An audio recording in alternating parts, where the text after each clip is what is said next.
مليون ونص مبروك للمنتخب المغربي الفوز على طاجيكستان في اول مباراه له في كاس العالم. المنتخب المغربي ربح طاجيكستان ب4-2 في اول مباراه له في المجموعه ضد طاجيكستان، اللي مازال الماتش الجاي مع بنما، والماتش اللي موراه مع البرتغال اللي ربحت بنما ب10-1 يمكن ولا 10-0. وراك عارف البرتغال هي دات كاس العالم اللي فات. ولكن انا جيت نقول واحد الهضره واحده اخرى على المنتخب المغربي اللي صراحه ربحنا ب4-2 بصعوبه باش نهضروا نيشان. وصراحه عجبني هذا الماتش، بحال هاد الماتشات يكونوا في الاول صراحه زوين. صراحه اول حاجه نقولوا طاجيكستان عندهم احسن حارس في العالم، وفكرني هذا الماتش في الماتش ديال ايران اللي تفرجوا في النهائي ديال المنتخب المغربي مع ايران في كاس القاره اللي كنا ديناه. صراحه فكرني فيه حارس عالمي، بحال عندهم لاعب جديد، حارس تخيل معايا كيطلع لك نص الديران كيتيري كيجيبها في 90.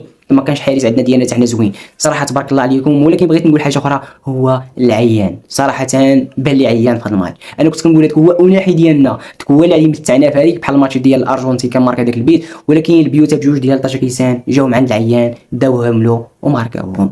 وهادشي اللي بغينا الدكيك يعرفوا. حنا تايقين في الديك، شوف تايقين فيه، تايقين في اللعيبيه، تايقين في كل شيء. غادي يكون عارف هذا المشكل ويصلحوه. ونتمناو الماتش د بنما يزيدوا يفرجونا ويزيدوا يمتعونا، وماتش البرتغال حتى هو نمشيو لشي دور متقدم في كاس العالم. وشافنا الله، مبروك علينا.